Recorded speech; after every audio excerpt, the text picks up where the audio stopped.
광야 시리즈 49번째 시간입니다. 제목을 제가 잘못 가르쳐 줬는지 선지자적 삶을 살아가라. 선지자의 삶을 살아가라면 큰일 납니다. 다 광야로 가야지 지금. 선지자적 삶을 살아가라. 그렇죠. 네. 여러분 지난주 말씀도 누가복음 3장 2절의 본문이었는데 제가 지난주에 요한에 대해서 설교를 하고 기도 인도를 하고 내려가서 기도를 하는데 제가 설교 내용 중에 이런 얘기를 했습니다.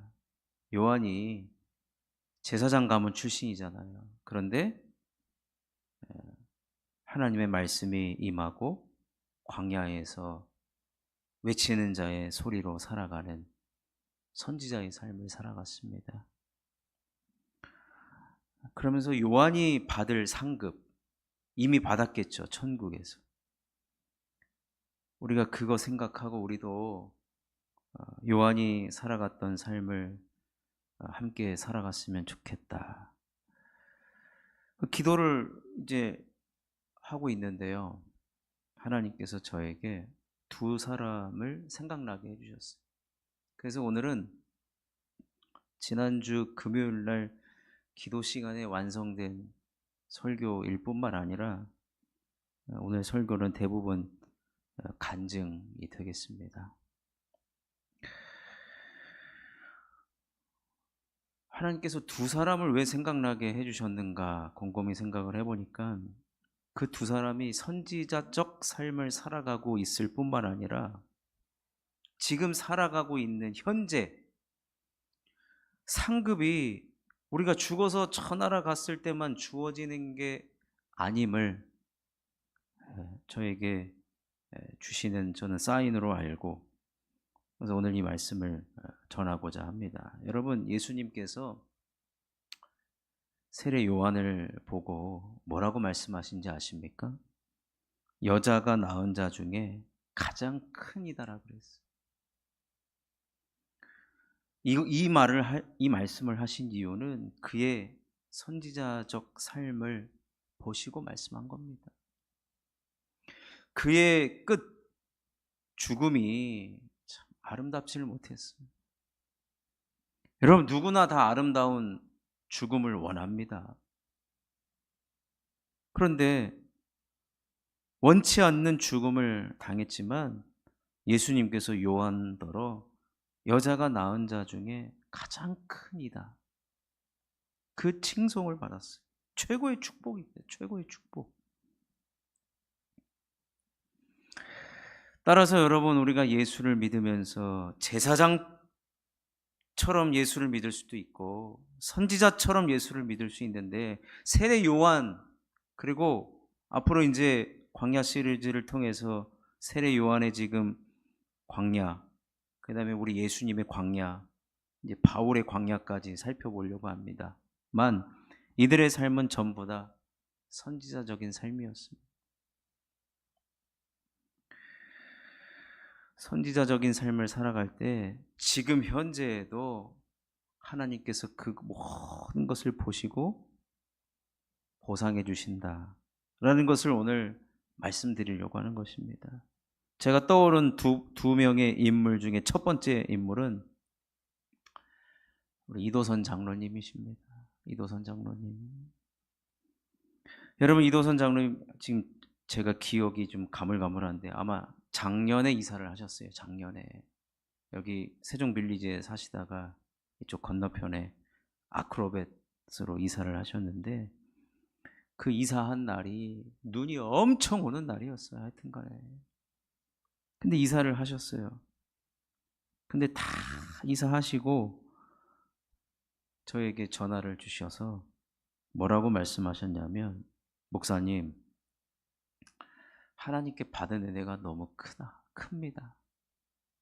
근데 내 남은 인생은 얼마 남지 않은 것 같아서 남은 인생 하나님께 빚 갚는 것밖에 없다라는 거. 그래서 집을 줄여서 가신 것이죠. 왜요? 그 차액으로 큰 집에서 작은 집으로 가면서 남은 차액을 가지고 하나님한테 빚 갚는 삶을 살아가시겠다라고. 여러분, 누가 시킨 것도 아닙니다.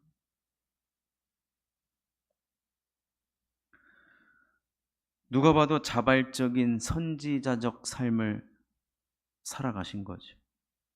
근데 요즘은 저한테 그런 얘기는 안 하시는데 5년만 일찍 만났어도 저한테 맨날 그러셨어요.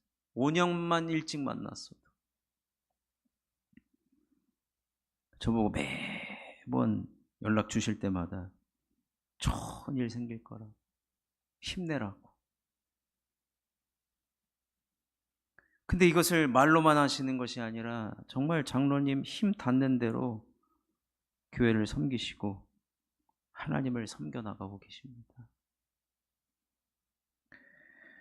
여러분, 오늘 두 사람의 공통점이 있는데 뭐냐면 하나님을 섬긴다는 것은요, 결국에는 주의 몸된 교회를 하나님처럼 섬긴다는 겁니다. 장로님 작년에 예레미야 우리 그 매주 성경 본문 읽잖아요. 예레미야 말씀을 어느 날 보시고서 저한테 또 연락이 오셨어요. 예레미야 선지자, 하나님께서 예레미야 선지자에게 이 입만 사는 인간들을 하나님께서 이렇게 혼내시는 장면이 있는데 내가 이거 보고서 더 잘 섬기겠다고 그러시는 거예요. 자신에게, 누구를 지금 얘기하는 게 자신에게 먼저 적용을 하시는 거죠.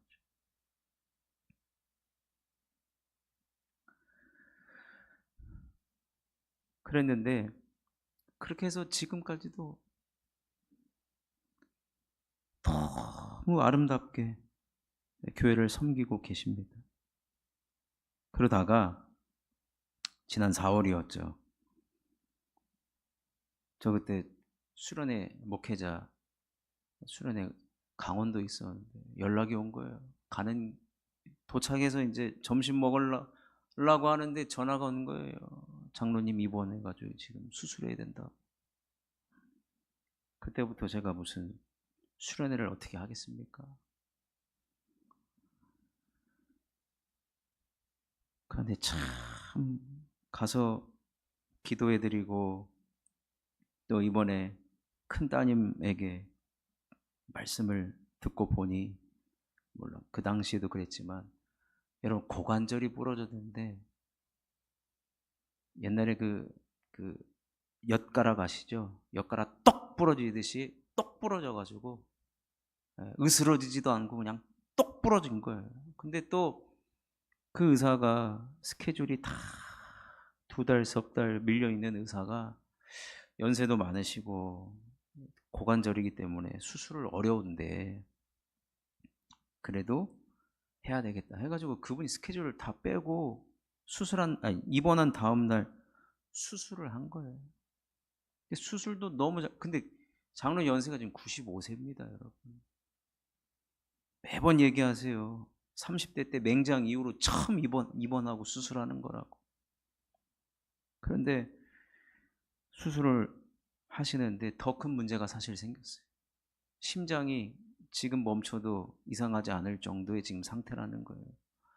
그런데도 이 의사가, 저는 보지도 못했습니다만 담대하죠. 수술을 해버린 거예요.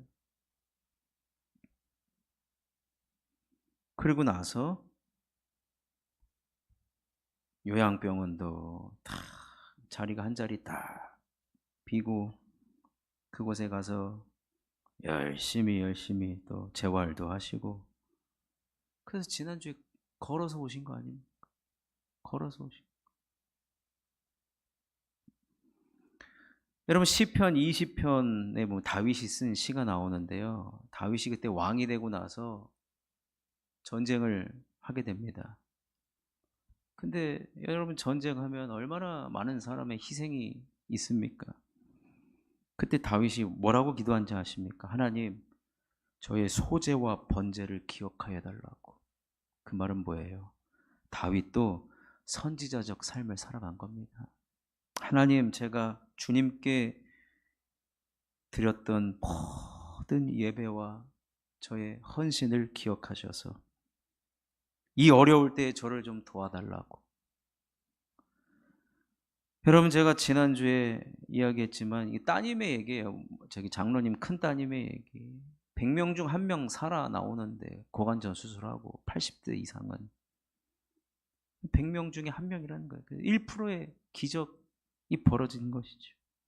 그리고 제가 아까 말씀드렸지만 병원에 있는 동안 심장이 부정맥처럼 불규칙적으로 뛰고 그래서 이거를 계속해서 모니터했는데 지금도 이상이 없고, 이건 진짜 하나님이 이렇게 교회와 우리 하나님을 선지자적으로 섬기니까 하나님께서 이런 이 결정적인 때에 살려주시고 앞으로 남은 인생 다 주의 몸된 교회를 섬기겠다라고.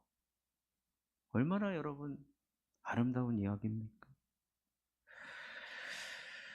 또 하나 한 사람이 생각나는데 우리 교회 지금 협동 목사님으로 섬기시는 김여국 목사님이에요.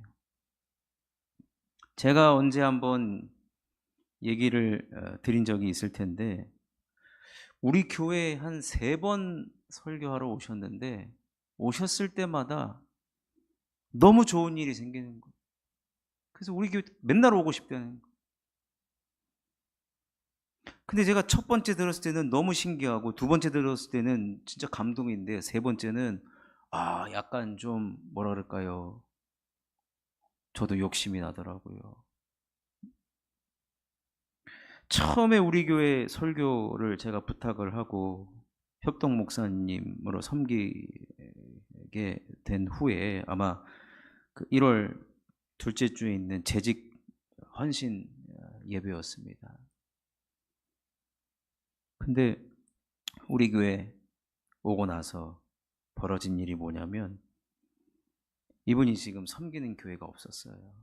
그런데 전라도가 아니죠. 거기 충청도 조치원에 그 시골에 한 10명 모이는 교회, 목사님이 안 계신 교회에 주일 낮에만 설교하는 목사로 이렇게 쓰임 받게 된 거예요. 여러분, 목양지가 있는 것이 참 큰 은혜입니다. 그래서 저한테 목사님 쉴만한 물가교회 설교하고 왔더니 이렇게 좋은 일이 있습니다. 너무 감사합니다. 우리 성도님들께 감사드린다고 전해주십시오. 그 이후로 그 교회에 이제 매주 주일 낮설교로 섬겨 오십니다. 그런데 또 연락이 왔어요. 그 안에도요, 우리 교회만 하여튼 왔다 가면 하나님께서 기가 막힌 일들이 막 이제 역사해 주시는데, 지난번에는 교회 냉장고가 고장났다는 거예요. 네, 한 10분 정도 교회 이제 주일날 예배 드리고 국수를 삶아 드신대요. 네, 국수랑 먹을 김치만 보관할 냉장고. 근데 그 냉장고가 고장났대요. 근데 교회 재정은 없고, 그래서 목사님이 사모님에게 빨리 마이너스 통장 빼서 우리가 이 냉장고 헌금을 우리가 합시다. 그럼 냉장고가 얼마냐고 사모님이 물어보시길래 75만 원짜리 그 용량이면 된다는 거예요. 그래서 목사님 가정이 냉장고 목적헌금을 했죠. 75만 원을. 가지고 이제 김치 쉬지 않고 낮에 김치 맛있게 드시라고 이렇게 헌신을 했습니다. 근데 그리고 나서 이틀 후에, 주일 지나고 이틀 후에 서울에서 한 9년 동안 한 교회를 섬겼는데 그 교회 장로님이 느닷없이 단 한 번도 연락 없던 장로님이 전화가 오더래요. 그래서 무슨 얘기를 하냐면 지난주에 어떤 집사님이 자기를 붙잡고 장로님을 붙잡고 그러더라는 거예요. 아니 우리 교회가 수많은 선교사님들을 섬기고 농어촌 교회를 섬기고 한 번도 얼굴 본 적도 없는 분들 도와달라고 하면 다 섬기는데 우리 교회에서 9년 동안 사역하신 이 목사님 좀 우리 교회가 도와주면 안 되냐. 이 장로님 붙들고 얘기를 한 거예요. 그래서 이 장로님이 그 얘기를 듣고 주일날 당회가 있었대요. 마침 당회가 있어서 당회에 제안을 했대요. 우리가 김용욱 목사님을 한번 형편을 돌아보고 좀 섬겼으면 좋겠다. 그래서 그러면 우리가 연락을 해서 필요한 거 3가지를 우리가 좀 섬겨 주십시다. 해가지고 주일 지난 이틀 후에 연락이 온 거예요. 와가지고 필요한 거 3개를 얘기하라 해가지고 당장 바로 그 자리에서 생각했다가 얘기하면 또 안 해줄까봐 그 자리에서 얘기했대요. 그래서 교회 컴퓨터가 지금 없습니다. 프린터기가 없습니다. 그리고 냉장고는 없었는데 제가 마이너스 통장 그 얘기를 했어요. 다 했어요.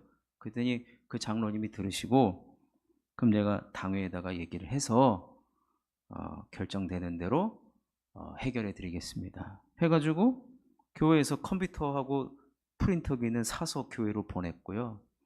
냉장고는 75만 원 마이너스 통장 썼다고 하니까 75만 원 계좌로 이체를 해주고 그리고 또 여기다가 그 교회가 현재 선교비로 가지고 있는 돈이 100만 원이 있었대요. 근데 그 100만 원을 목사님 생활비로 보조해 드린다라고 그걸 보내줬다라는 거예요. 여러분 그러면서 저한테 연락이 온 거예요. 네. 우리 실만한 물가교회 성도님들이 기도해 주셔서 협동목사 이름만 올려놓고 있는데 이렇게 좋은 일이 늘 생겨서 얼마나 감사한지 모르겠다고. 저 평생 실만한 물가교회 협동목사 이름은 빼주지 말라고 그러는 거예요. 여러분 선지자적인 삶을 살아갔기 때문에 여러분 이런 일 벌어지는 것입니다. 제가 2사람 딱 생각나면서 기도하면서 그러면 이제는 우리 차례가 아닌가 싶습니다. 물론 이미 참 헌신적으로 선지자적으로 삶을 살아가고 계시는 분들, 이 자리에 계신 분들 다 해당이 됩니다. 그렇지만 여러분 이건 계속돼야 됩니다. 계속돼야 되는 거예요. 제가 이 2 인물의 공통점 말씀드린다고 했잖아요. 여러분 결국 하나님을 섬기는 것은요. 주의 몸된 교회를 섬기는 것입니다. 뭔가 부족한 것이 보이거나 아니면 그러면 내가 섬기라고 하는 거예요. 저도 이 기도를 하면서 우리 교회를 전체적으로 보지 않습니까? 이것이 부족하고 저것이 부족하고 내 눈에 보였으니 내가 감당해야 되겠다. 네. 이 기도가 나오더라고요.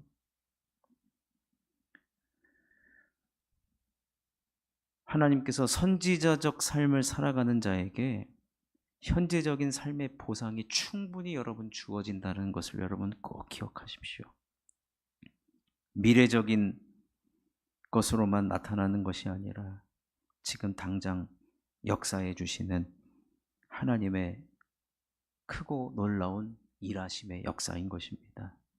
그러니 여러분 오늘 제가 드린 이 짧은 간증 속에 여러분들 저는 저의 차례라고 생각되어지고 또 오늘 이 말씀을 들은 여러분들의 차례라고 저는 생각되어집니다. 기도하시면서 선지자적인 삶을 살아가는 주의 몸된 교회를 함께 잘 섬겨나가는 저와 여러분이 되었으면 좋겠습니다.